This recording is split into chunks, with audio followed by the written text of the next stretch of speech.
আরে ভাই, কি একটা দল তোমরা সাপোর্ট করো আসলে আমি বুঝি না। ফুটবল বিশ্বে যে একটা সমালোচনা হচ্ছে, এই জিনিসটা আমরা যেরকম দেখতে পাচ্ছি তোমরা হয়তো সেরকম দেখতে পাচ্ছ, কিন্তু তোমাদের এত কিছু এক্সপ্লেন করা লাগতেছে কেন?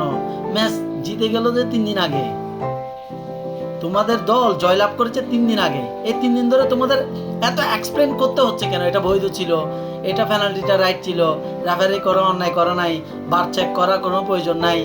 তোমরা ঘানা, উগান্ডা, সোমালিয়া তাদেরকে সাপোর্ট করলে জয়টাকে জয়ের মতো করে উদযাপন করতে পারবা।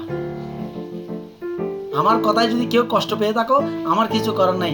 এটা এই কয়দিনের আসলে বাস্তব চিত্র আমি তুলে ধরার চেষ্টা করেছি। এখানে সবচেয়ে আরেকটা জিনিস আমার বেশি হাস্যকর লাগে, আমরা যখন ফিফার কোনো সমালোচনা করি তখন আর্জেন্টাইন সমর্থকগুলো আসলে খেপে যায়, বন্ধু বান্ধবরা খেপে যায়। কেন? ফিফা কি ভুল করতে পারে না? আমরা কি সমালোচনা করতে পারি না? এই জিনিসটা আসলে আমি খুবই কি বলবো, আমি মাঝে মাঝে হাসি তাদের এই ধরনের আচরণ দেখে। আমরা সবসময় ফিফার সমালোচনা করব, কিন্তু একটা সময় এসে ফিফার সমালোচনা করলে তারা কিন্তু খেপে যাচ্ছে, তারা রাগান্বিত হয়ে যায়। আসলে বলার কিছু নাই।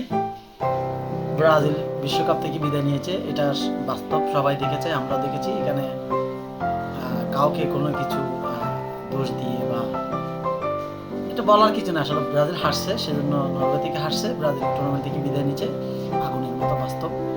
এটা নিয়ে আমাদের কোনো অভিযোগও নাই। এটা যা হয়েছে, বিশ্বকাপে অনেকগুলো ভুলভ্রান্তি হয়, কিন্তু ক্রোশিয়াল মুভমেন্টে একটা গোলের কারণে একটা দল যখন জয় লাভ করে, এটা আসলে গোল, এটা নট ফাউল। তারপরেও এটা বারটা চেক করা প্রয়োজন, কারণ মানুষের মনের একটা ক্ষোভ থেকে যায়। আমরা যারা ফুটবল দেখি, আমরা যারা না, আমি আমার কথাই বলে, আমি সবসময় ক্লাব সিজনে আসলে সবগুলা ক্লাবের খেলাই দেখার চেষ্টা করি, আর রাত জেগে চ্যাম্পিয়ন লিগের খেলা দেখি, প্রত্যেকটা খেলা দেখার চেষ্টা করি। সে দৃষ্টিকোণ থেকে আমার কাছে মনে হয়েছে এটা ফাউল না হোক কোনো সমস্যা নেই, কিন্তু আসলে এটা বার চেক করা প্রয়োজন ছিল। আপনি মানেন আর নাই মানেন, বার চেক করে এটা ফাউল না দেখ, সমস্যা কি?